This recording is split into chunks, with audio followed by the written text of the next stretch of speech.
Welcome back to Beyond Campus, a podcast that delves into various topics pertaining to Israel, Zionism, and having a positive connection to Israel on campus and beyond. I'm your host, Destiny Albritton, with the Israel on Campus Coalition. This episode's special guest is Darion Ouliguian. Darion is the Associate Director of Strategic Engagement at Passages, where he manages the Campus Ambassador Program and serves as a liaison between Passages and partner organizations. Darion is Armenian and a Christian Zionist. He graduated from UCLA in 2020, and we are so excited that he's with us today. Thanks for joining. Enjoy the show. Darion, I'm so glad you're here. Me too. How you doing? I'm good. Thanks for joining us. Thank you for having me. I appreciate it. Oh man. So one of the first things people ask me as someone who isn't Jewish working in this space, I'll come to a meeting and I'll be ready to get down to business. And they're like, wait. And I'm like, what's wrong? And they're like, tell me your whole life story. Always. Like, how did you end up working at ICC? And like, why are you doing this? And so, before we get into the amazing organization that Passages is and what you're doing there, let's start there. Tell me your whole life story and how did you end up with this connection to Israel? Totally. So I'll spare you the entirety of the story because we don't have that much time, but I'll give you the part that's relevant to what we're talking about. So I would say it's kind of like that cliche, I didn't find her, she found me kind of thing. So I didn't find Israel, Israel found me in a lot of ways. So the first time that I actually got to go to Israel was in the summer of 2016. So it was the summer before I started university. I had the opportunity to go with the youth group at my church, and they're like, hey, we're sponsoring some, young individuals in our youth group to go on a tour of the Holy Land in Israel. And I'm like, sign me up, would love to go because I love traveling. I love international things. Why not? Let's go. And so while being there after that trip, I think is a very classic story for a lot of people, their first time in Israel, you fall in love with the place for a variety of reasons. There was this moment where I remember we were standing on the Mount of Olives overlooking the entirety of the old city of Jerusalem and actually welcoming in Shabbat from there. And there was this moment that I had where I just felt like there was a part of my soul that was at home. Wow. I no longer I was I could live here. This is a place that I want to be and I want to come back to. So it was extremely powerful for a lot of different reasons. I fell in love with the people, with the language that's there, the culture, just so many different aspects of the country. I would say that also this trip really shielded us from any sort of geopolitical aspects of it. So it was very much just kind of focused on the holy sites and the people that are there rather than all of the complexities that are happening at the same time. So was a bit ignorant to that at that point in time. But also that was something that was super interesting is, so my father and my grandmother, they were born and raised in Lebanon, were Armenian. So after the genocide in the early 20th century, they came down into Lebanon, lived there for about 4 generations, and then eventually moved to the United States. So growing up, I was born and raised in the US. So I had this interesting mix of Middle Eastern kind of cultural tendencies, as well as very much immersed in the Western idealism that is America. And so showing up to Israel, I really saw a lot of myself there as I would say a really well functioning, more or less Western democratic type of society that's heart is in the Middle East, especially in a cultural sense. So it was really cool to kind of see this place where I was this all makes sense. It doesn't actually have to be one or the other necessarily. They can kind of work well, beautifully together. Wow. Anyway, fast forward a couple months, I go onto campus and I'm obviously thinking okay, how can I go back to Israel? I didn't have any set plans, but that was just thought in my mind. And I ended up going into my Arabic class, and there was an Israeli girl in my Arabic class who mentioned that she spoke Hebrew. And I'm a total language nerd. So I taught myself a little bit of Hebrew before I went to Israel. And she was kind of cute. So I was like, okay, maybe let's see if I can just talk to her a little bit, show off some of my Hebrew and see what she says. So I go into talking to her, and she gets super excited. And she was like, wait, what? You went to Israel and you're not Jewish and you loved it? Oh my gosh, you have to come to our Hillel and meet the Israel fellow because we want to buy you coffee and tell you how to go back to Israel. And I was like, free coffee, go back to Israel. Bet I'm there. When do I go? Like, let's just make this happen. Can we go now? So I eventually went, met up with the Israel fellow at the Hillel, and she wanted to hear kind of like about my story, about who I am, what's going on, invited me to start coming to more events, started telling me how to get more involved, all that kind of jazz. Mm-hmm. But then I would say, it was pretty soon after that I quickly learned that on my campus, Israel is like a dirty word. And I really didn't know why, because I was like, it's a great place. What are you talking about? Like, why are people freaking out about this? So I started kind of doing some of my own research, getting more involved with it, engaging in different types of groups that are hosting different types of events from a variety of perspectives on campus, and really resonated with the pro-Israel club that was based at the Hillel, and their message behind it, which was, we're not just here to talk only about geopolitics. It's a big part of it for sure, right? But Israel is more than just a geopolitical conflict. It is a place that is a home for a number of people. It has a history, it has language, it has culture. It has so many different things that it can offer to the world. We want to celebrate that as well. And I'm like, that's what I fell in love with. That's what I want to get involved with. So then I eventually had the opportunity to go on a more geopolitical trip the next summer. And then I got really involved pretty quickly. Eventually, Passages found me, and they were like, who's this Christian dude doing this, Jewish Israel stuff? Like, that's really interesting, because I got really involved with the Hillel there in the Center for Jewish Studies. They found me, met up with me, and they were like, hey, would you like to go on a trip to Israel with us? It's heavily subsidized. And I was like, why not? Would love to go. So I went with them the next year. Then I got to return as a fellow for a trip, which means I was kind of like helping to staff a bus the next summer. And then upon my graduation, there was a job opening, and I just did a lot of prayer about it and was like, okay, if this is where I'm supposed to go, like, let it be.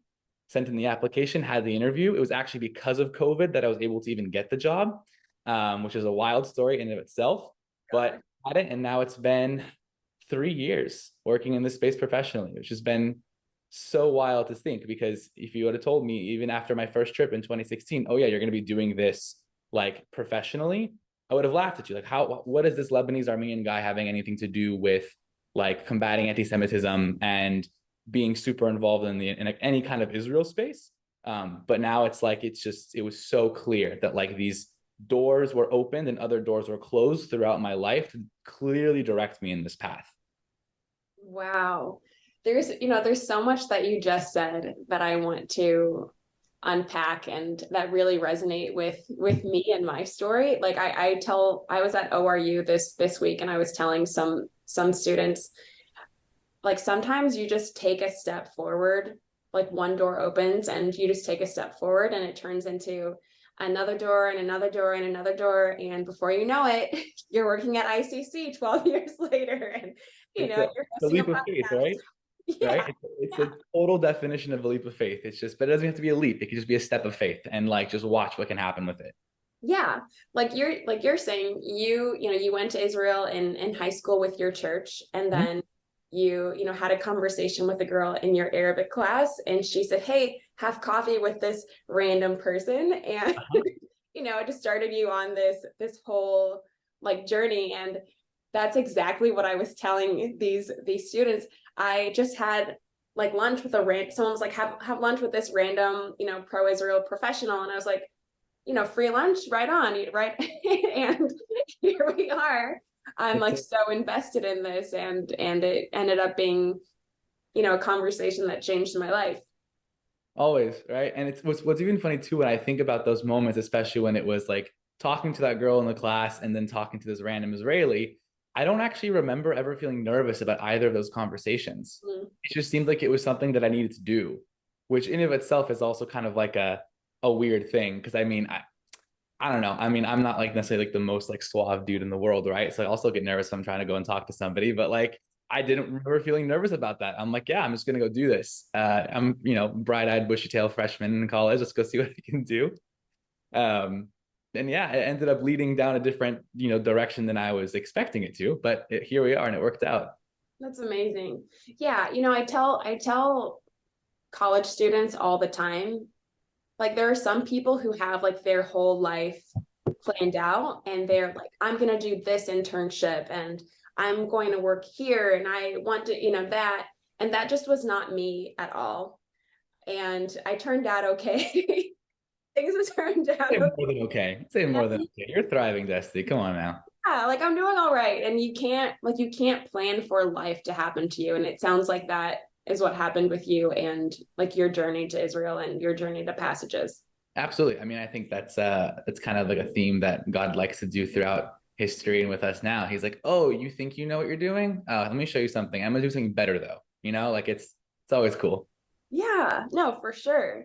For sure. I mean, we just Purim, just at the time we're recording this, like Purim just happened, and Yep. that's a great example of like a hidden storyline that God was like working with. Like Esther became queen and she saved the Jewish people, and then Mordecai ended up being promoted, and Haman was killed by his own devices that he intended for Mordecai. So Yeah. yeah, you've got to leave room for a good God plot twist in life, you know?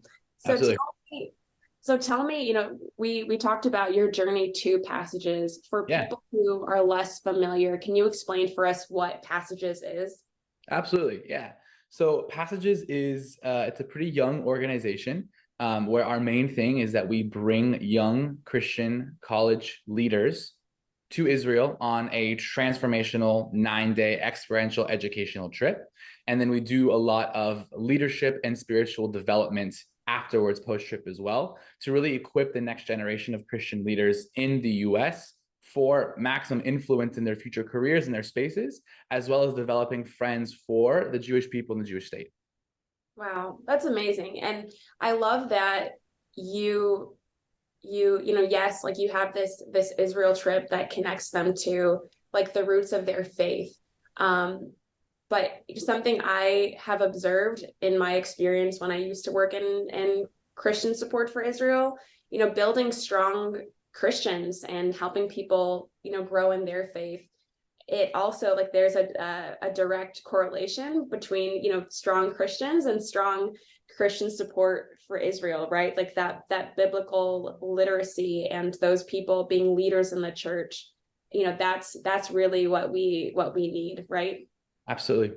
Absolutely. I think it's how would I phrase it? It's like a lot of the things that we do in this space, right, is really kind of it's focused on narratives, focused on identity, right? It's a lot of these kind of like supporting other people in being able to live out the fullness of who they are. And if we're speaking like in a Jewish context, right? Like supporting your Jewish peers to live out a fully Jewish life safely and securely and proudly to do so.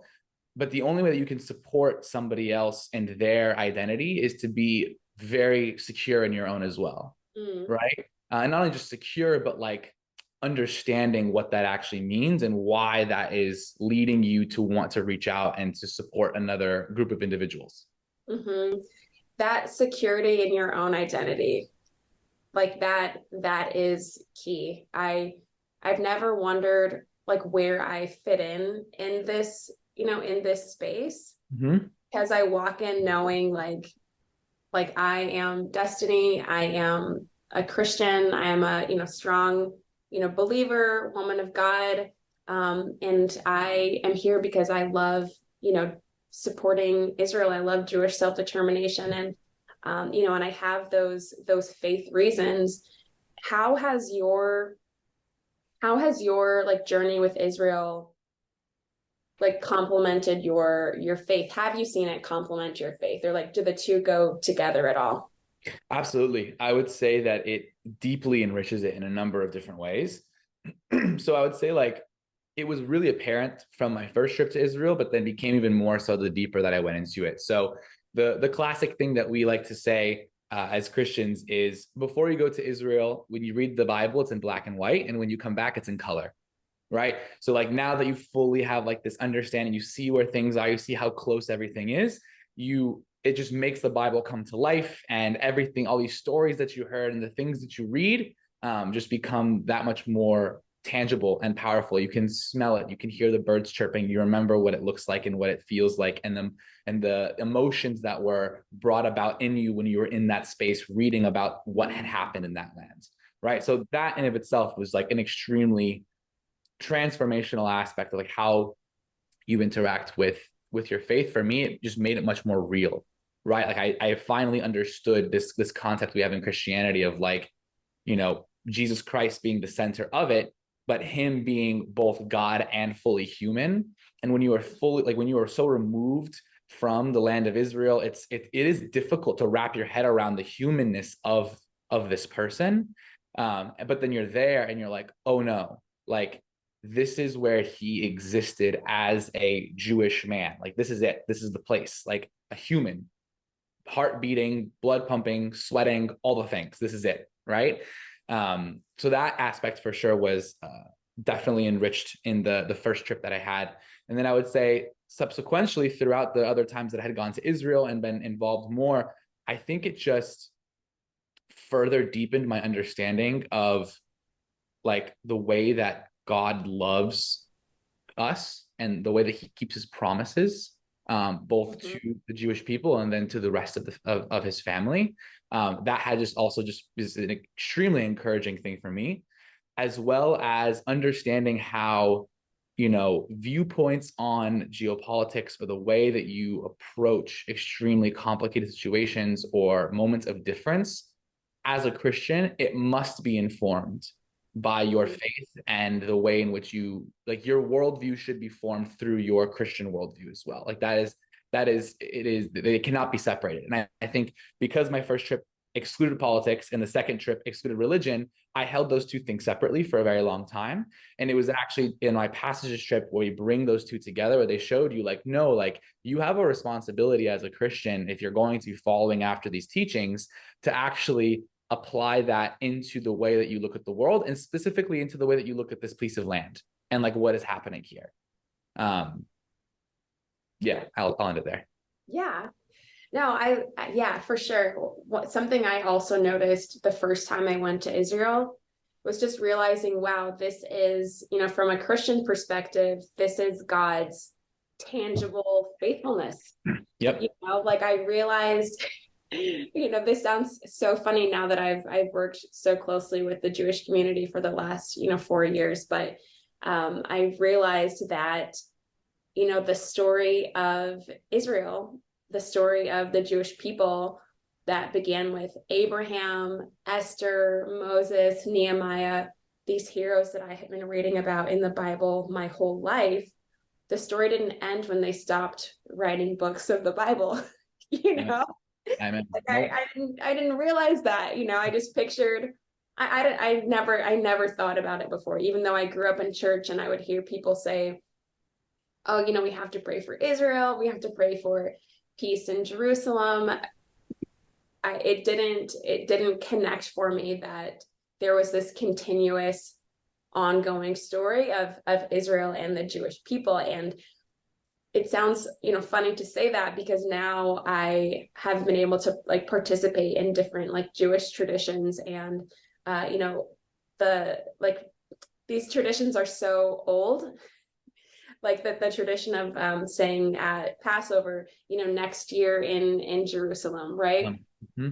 They've been saying that for such a long time. And so there's a very clear, you know, it's also, from what I've observed, it's as if when the Jewish people are like observing Passover, it's like they themselves are remembering, you know, being enslaved as if it, you know, it just happened. And so like this very clear understanding in the Jewish community of, you know, that this is a continuous, you know, ongoing story.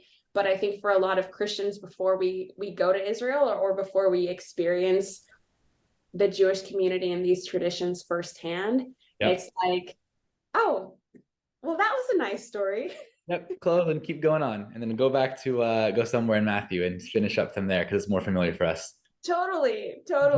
And yeah, it's not that way at all. Like I realized when I was and like looking back, I realized that even like up until I was in college, I was like picturing people in like Bible costumes whenever anyone said anything about Israel. It's real. I think something too that you touched on that is really important is like this concept of religious envy. And I first heard this from a woman. Her name is Dr. Paige Shapiro. She lives in, I think in Tiberias, but she's just a brilliant woman. And she explains that this concept of religious envy is something that can really come from beautiful, like interfaith like interactions and like actual like understanding of people to different faiths, where you still hold on to your own religious convictions and whatnot, but you see what other religious practices could be or faith expressions could look like, and you go, wow, like how beautiful is that? How beautiful is like that concept that I could apply into my own? And I think something you said, it's so real, right? That collective memory and the focus on like real memory that exists within a lot of Jewish cultural and religious practices, right? Whether it's during Passover or it's during Purim or whatever, it's during these holidays and feasts. A lot of times we don't have that in like the average American Christianity, kind of community. And being able to be in this space and witness that, you're like, wow, like that is such a beautiful aspect of like this, like really remembering like the faithfulness of God. How can I like apply that same concept into the way that I interact with my creator as well? Mm-hmm. I've never heard that term before. You said religious envy. Yeah. I've never heard that term before, but it resonates me. I honestly, so we haven't talked about this on the podcast, but I have like a pretty significant TikTok following. Okay. Cool. And I have a pretty significant TikTok following. And it's the content is just me reading the Bible. Okay. Okay. And where this came out of was when I lived in Israel. I went to grad school in Israel. I noticed like observant Jewish people would carry their like prayer books with them like every day. And sometimes I would see people praying on planes, praying on, buses, praying at the Western Wall, just like wherever. And, they're reading their Psalms out loud, and they're, reciting these prayers. And I thought that was so amazing. Just a very, just like a very real, but also like a quiet like observation, Yeah. a quiet way to observe your faith and to, commune with the creator, and to to say these beautiful prayers in a way that is just like, it's just like life, like on the go. You're on the plane, you're on the bus, wherever, or if you can, set apart time to actually be at the Western Wall to do these things. But Yeah. there was something I noticed, and it also clicked for me, like, Psalms are prayers that we can pray. And, the Jewish people, this is their tradition and this is how they're doing it. So I started incorporating that into, my own, my own faith journey. And that turned into when I was traveling for work, because since I finished college, I've only worked in positions where I like travel quite a bit. Yeah. I would bring my Bible with me and read Psalms, just kind of like, just like whispering them to myself on the plane or in my hotel, or, just wherever I happened to be. And that turned into, one day I started recording those things. It was Psalm 91, which is like the protection prayer, on Instagram. And, here we are, like 3 years later, and I have over 600,000 followers on TikTok. But that was like born out of, this concept that you're discussing, I'm realizing. So Yeah. you, Dr. You said Phaedra Shapiro. Yeah. Wow. Mm-hmm. Yeah, so she's been a huge impact on the way that I've looked at a lot of things, specifically like, like positive Jewish Christian relations. But yeah, and I think you're so right on too when it comes to like the Psalms. I think a lot of times we look at that as just kind of like, oh, like nice poetry, but it's like this is like OG prayers. Like this is a lot of like David just like wailing to the Lord, like he's praying through it. And like I'm sure there's other Christian traditions that also utilize in the same way. But like I know the Anglican Church uses the Psalms in their common book of prayers as like a very consistent aspect, core part of like your prayer. Like their big part is like, if you simply just don't have the words to pray, go here. Cause like this is the basis of what it should be. And like same kind of thing. There's so many times where I'm like, I should be talking to God, but I don't know what to say. And I just open it up and I start reading something and I'm like, that's what I need to say. Yep. Yeah. That's it. Those are the words. That's amazing. I know that, Dr. Phaedra Shapiro is a speaker that you guys have on your trips, and students come away from her talk with just profound takeaways. Mhm. Have you ever experienced, or can you tell us about a time where a student was really impacted by any part of a Passages trip or just the Passages program in general? I mean, there's a lot of stories, and I think that's like an amazing aspect of my job and a huge blessing and opportunities. I get to like a lot of times be there on the ground with them while they're going through these things, but then also get to hear about it afterwards when they're fully starting to process what it is that's going on. Um, I think one of the biggest ones, I have a student leader of mine who's been very actively involved, and it really started from just conversations that happened on the bus about like this was like his first intro into anything Jewish, into anything Israel. And he's like, I don't know anything. The whole like religious versus ethnic thing, all of this stuff was just flying over his head, like had no idea what to go with. Um, and so throughout the trip, he kind of started to become, more aware, asking more questions, starting to kind of see what was going on. So eventually, a couple of weeks after he came back from the trip, there's an AJC conference that was happening in New York. And I was like, hey, I would love for you to come as part of our delegation to this conference so you can see. And he goes, yeah, would love to do that. And he came, and he learned so much just about like the American Jewish community, how it interacts with Israel, the diversity within the American Jewish community, the problems that are happening here, the wins, all the things, right? All the things that come from that. And just a huge, like, here's a wave of information on you, like, just see if you can stand up with it.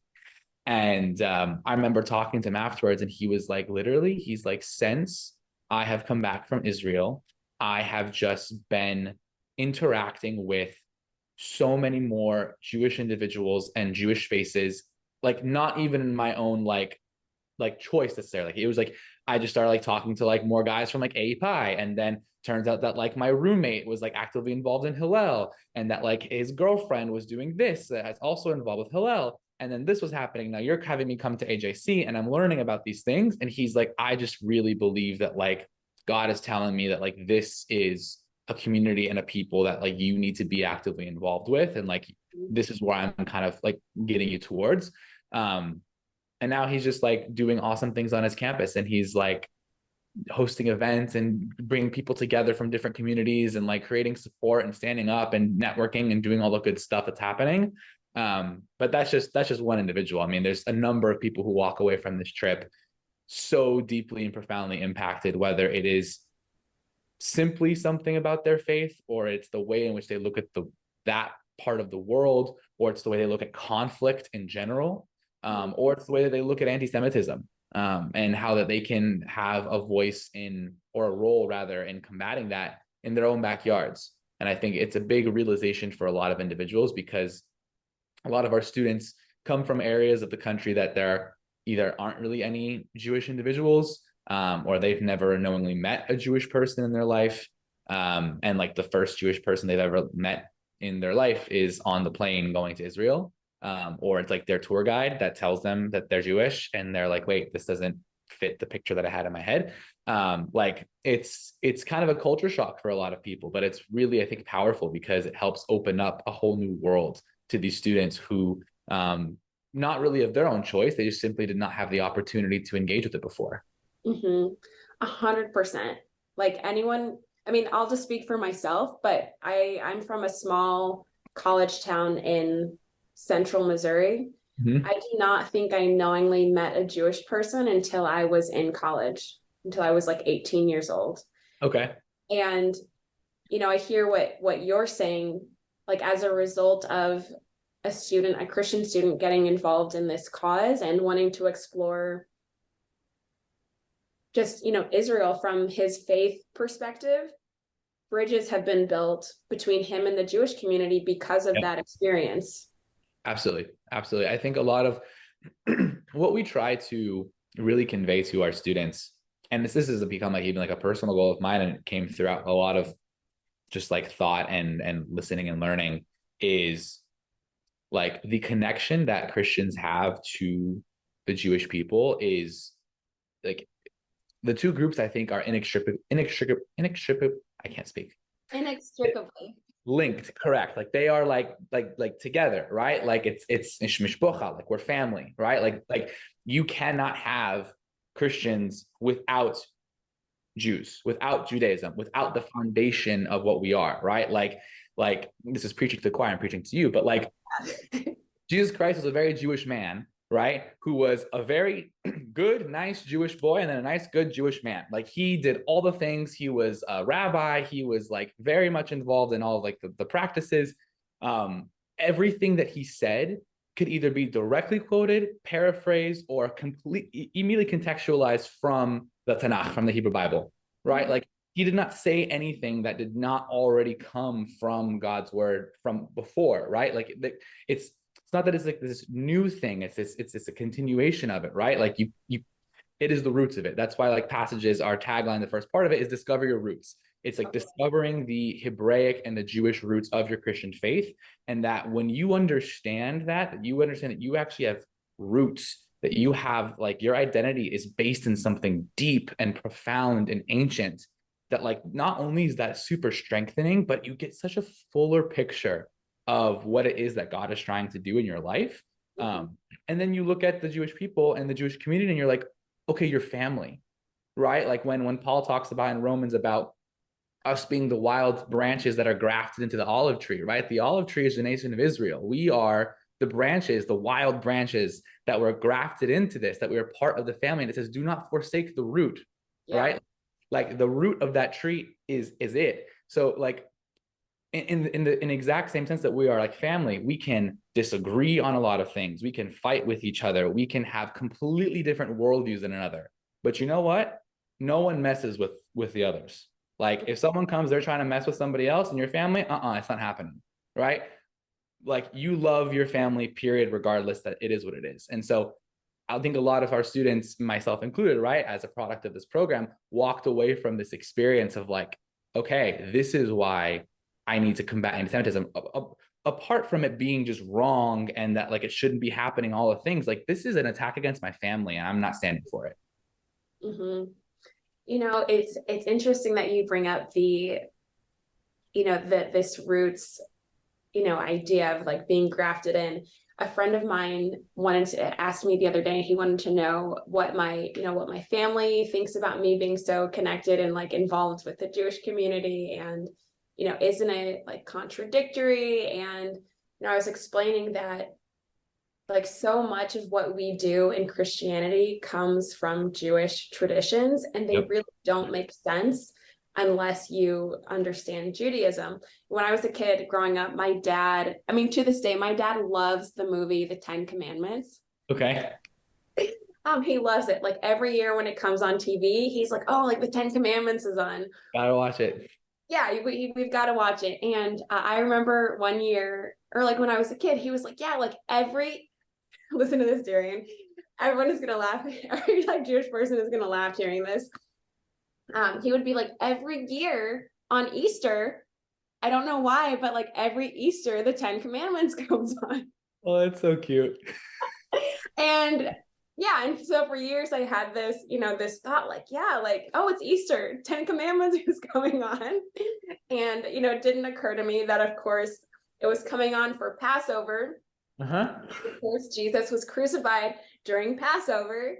And that's why the two are, you know, coordinated scheduling wise, but it is not, you know, it is not because Easter that Passover happened. It's because Passover that, you know, like you're saying, like this was the original, right? This is the context that all of this is happening in. And, you know, like you mentioned in Romans, this concept of being grafted in, for our Jewish friends who are listening, who are, you know, not familiar with this concept or listening to it or hearing it for the first time. It's this concept where, you know, basically this new, you know, movement, Jesus's followers are being told, hey, you know, don't think that because you're following this new set of teaching that you're better than the context that you were born into. Yep, absolutely.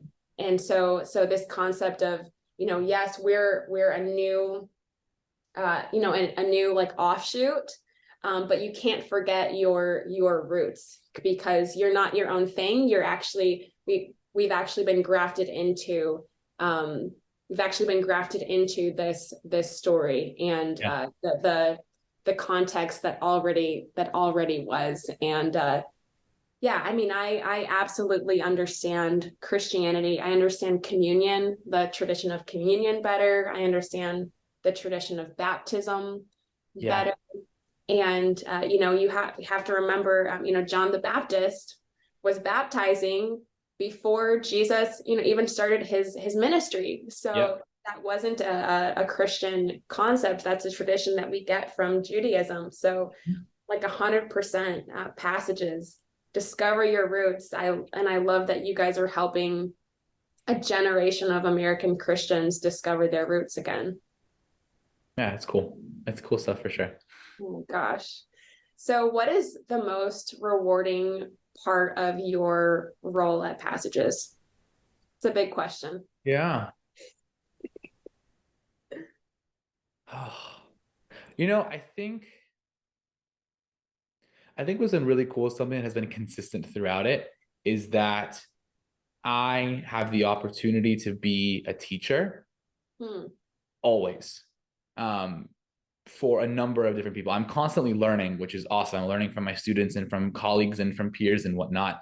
But I also get the opportunity to teach, which is, I think, such a beautiful thing to do, and to watch someone's mind kind of try to wrap around a concept is really cool. So I get to educate other Christians on not only just like what's happening in Israel in terms of like a modern geopolitical sense, but also getting to educate them about Jewish traditions, Jewish practice, their connection to it, all of that, but also getting to educate other Christians about other Christians, right? Like, we are an extremely diverse group, and we have so many different kind of outlooks on certain things and different forms of practices and whatnot.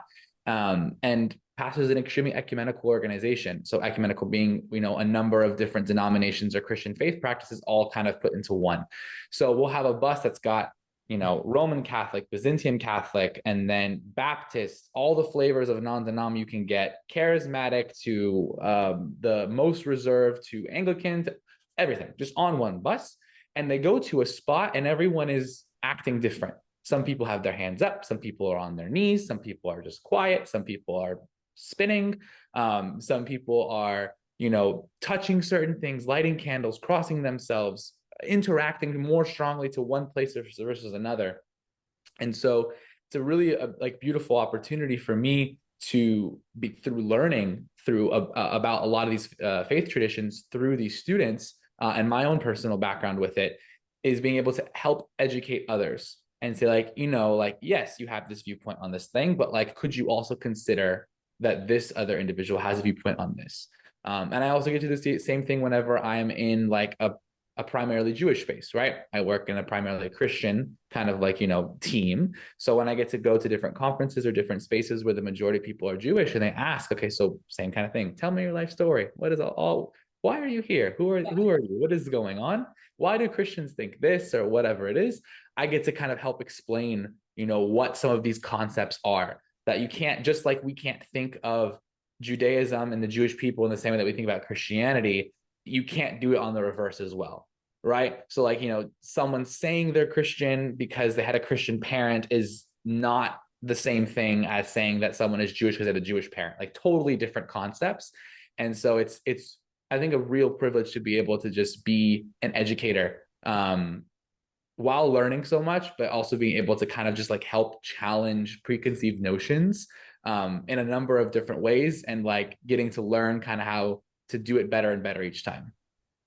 You're so right. I in my own experience, I've learned a lot about the Jewish community and the different ways of observing Judaism, but I've also learned so much about Christians and other Christians, and gotten to explain, a lot of these differences to people.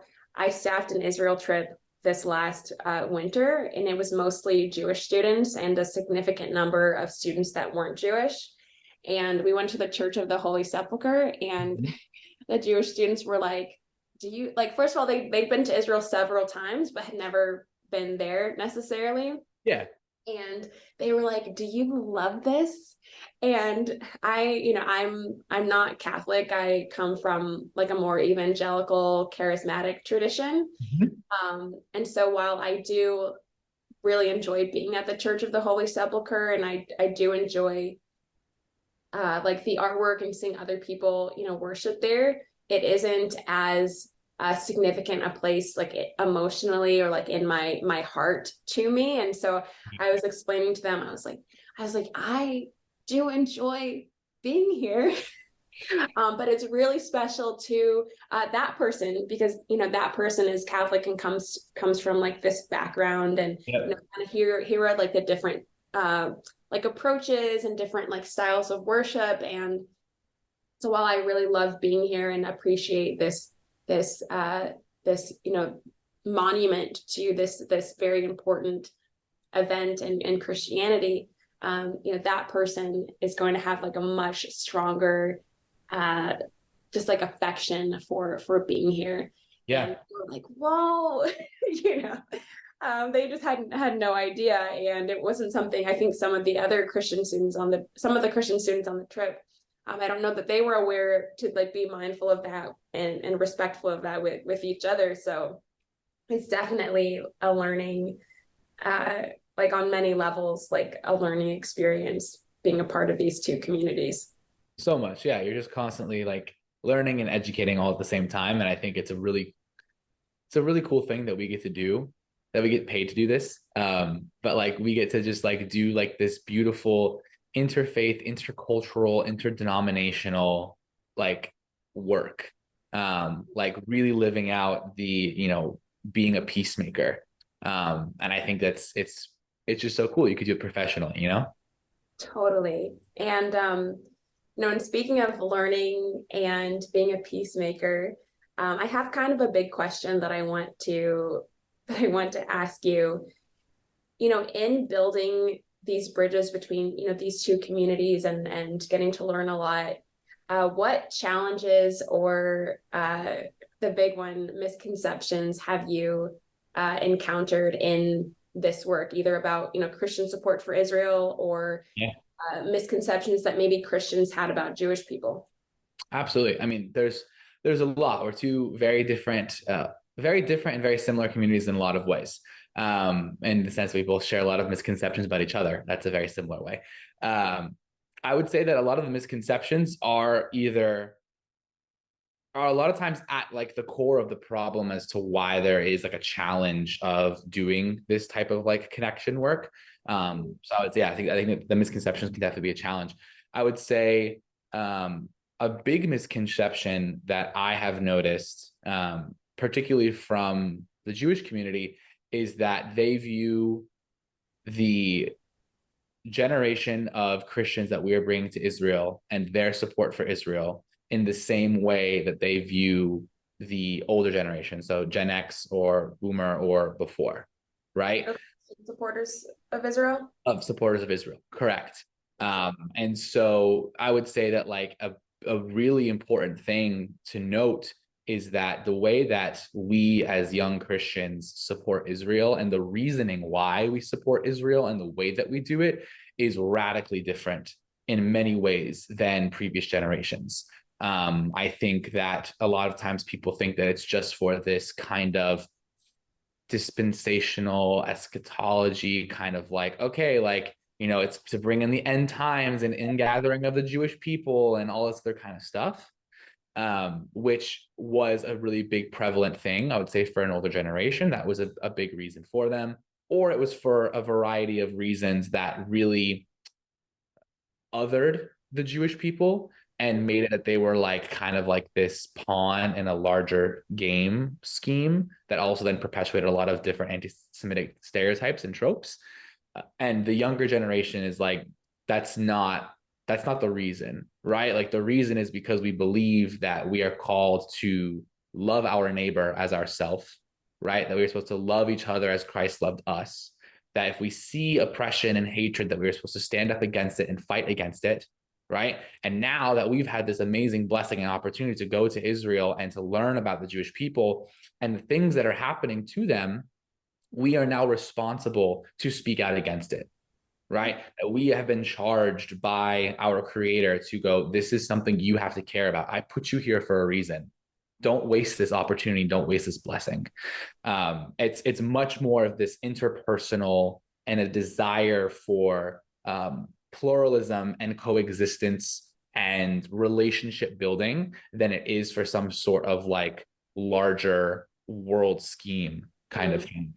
I think that's a big misconception that also then proves to be, it makes it really difficult for a lot of Christian students to engage in a number of Jewish spaces, particularly those that are not older just in age, but have been around longer, because that misconception puts up walls. And so then you have a big barrier to entry for these, nice young Christian students who just came back from Israel and loved it and want to support their Jewish neighbors.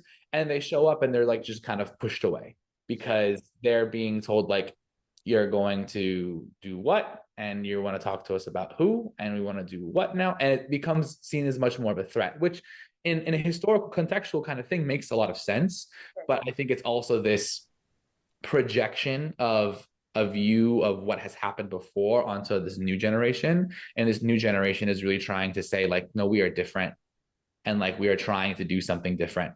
And so what I have been like tasked with my job is like, how can I smooth that out for them before they even get there? How can I build relationships with other Jewish groups, entities, people to say, hey, like, this is actually where we're coming from. This is what we want to do. It's not a threatening thing. Like, we're trying to actually work together here. This is coming out of love.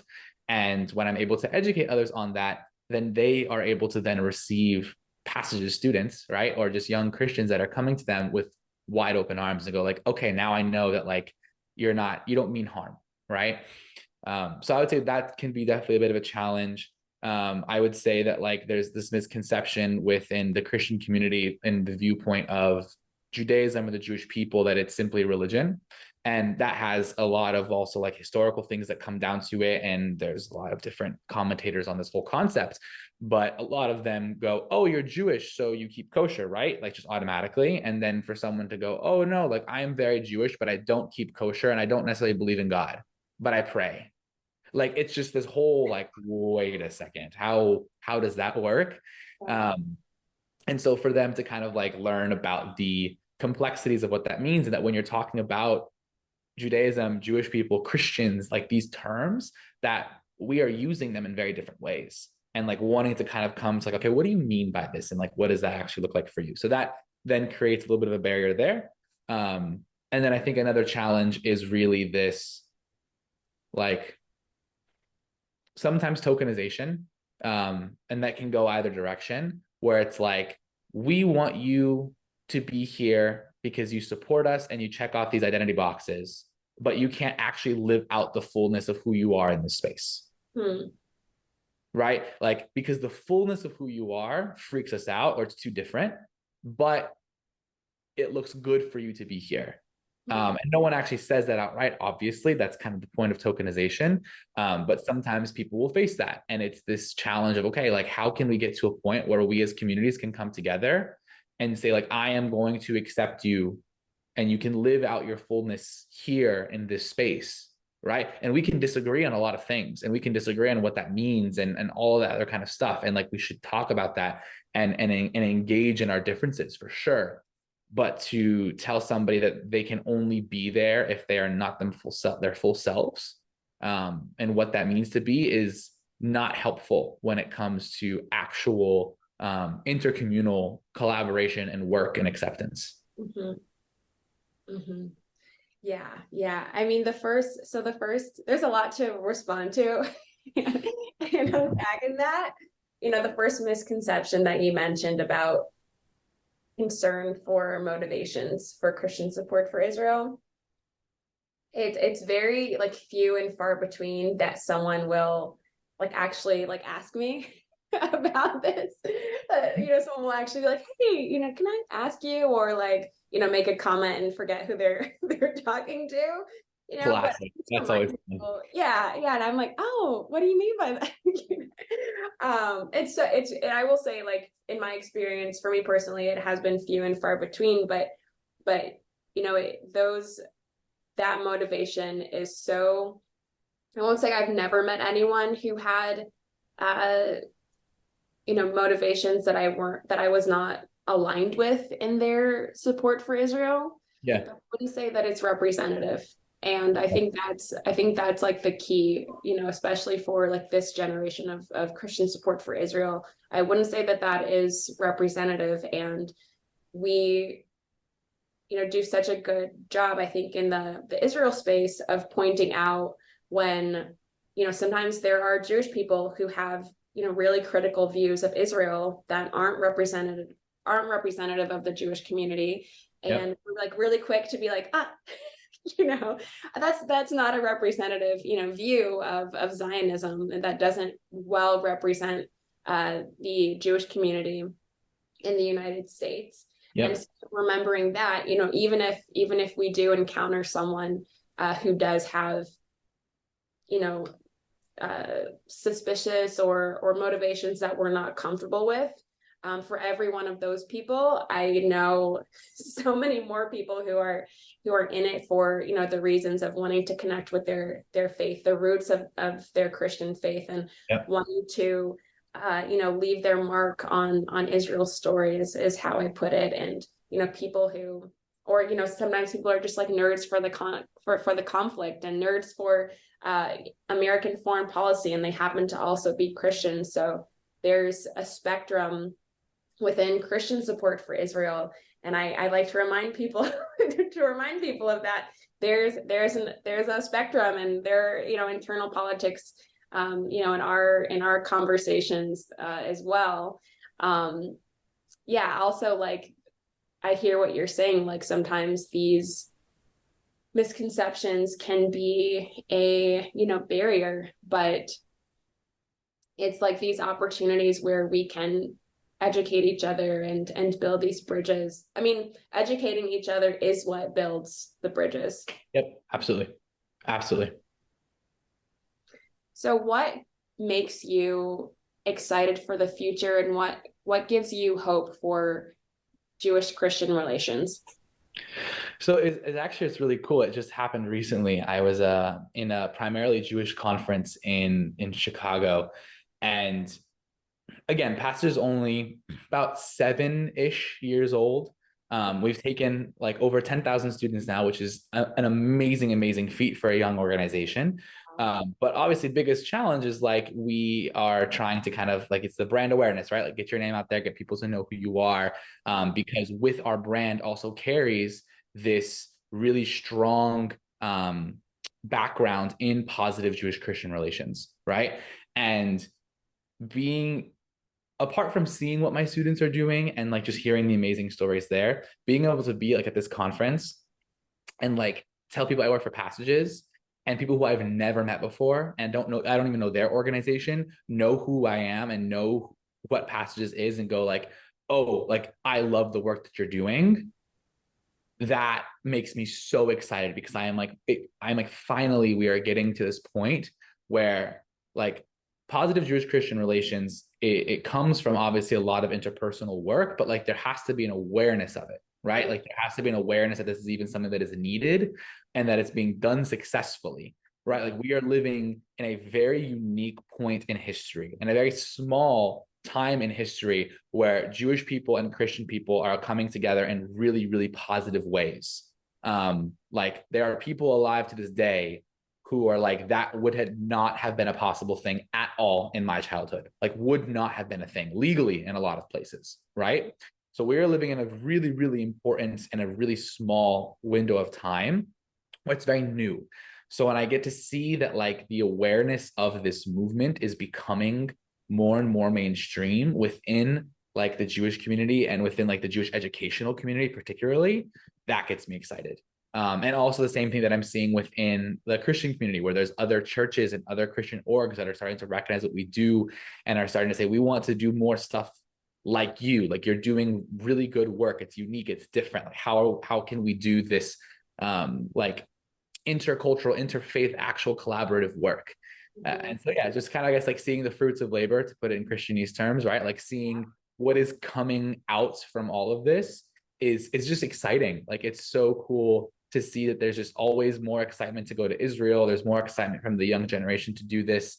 And that more and more people are starting to recognize and see what's happening and recognize it as a good and positive thing that they're not afraid of, they don't have to shy away from, that even though it's difficult and it's challenging, like people are ready for this challenge. And like they're showing this willingness to go, you know what, let's put aside our differences. We got problems we got to deal with. How do we deal with it together? And that's awesome. It's so cool. That's amazing. And I'm definitely seeing the fruit of your labor at Passages. So one of my like COVID hobbies has been learning Krav Maga. Okay, cool. Yeah, not where you thought this was going to go. One of my COVID so much cooler though. I already thought you were like the coolest person ever, but now you make it even that much cooler. Destiny, Bible, and then also doing Krav Maga. Like, don't come for her.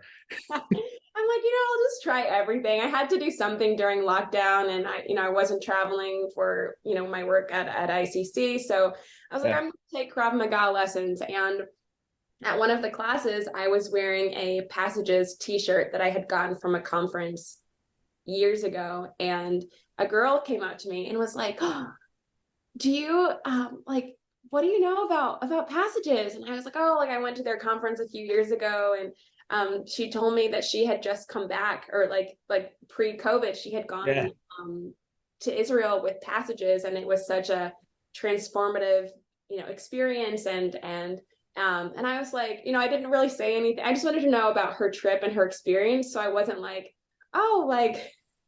I'm Destiny from ICC. But I was like, yeah, I'm familiar with Passages. And, so just the fact that this random college girl, came up to me, and she wasn't involved in the Israel space prior to her encounter with Passages. She had little, knowledge, but she had been transformed by this experience and considers herself a friend of Israel and the Jewish people because Passages helped her grow in her faith and connect to the roots of her faith. And so that kind of brings me back to what we said earlier, is growing and training and equipping strong Christians really helps build bridges and helps us achieve that, strong Jewish Christian relations. Absolutely. And I think, that kind of a development, those kind of things are really exciting to see. I also definitely want to give credit where credit is due. Like, I'm sure you are aware of, maybe not to the fullness of how influential you are in this space, in this conversation as well. And I'm not just saying it to say it because you're the host. Like, I'm actually dead serious about this. Like, your time and energy and passion that you have already committed into working in this space, as oftentimes the only Christian in a lot of spaces, has really broken down a lot of barriers. The amount of times that I introduce myself to somebody new and say, I'm a Christian, whatever else, they go, oh, do you know Destiny? Like, it's a thing. And I get really happy when I hear that, because I'm like, if someone equates Christian to Destiny, we're doing good things. Like, that's a good thing. I'm serious. So I get very excited about that. I'm like, yeah, of course I do. How do you know her? Oh, we met at this conference with this thing. She's a sweetheart, all the fun stuff. But even though Passages, yes, is doing this as this is what our organizational mission is.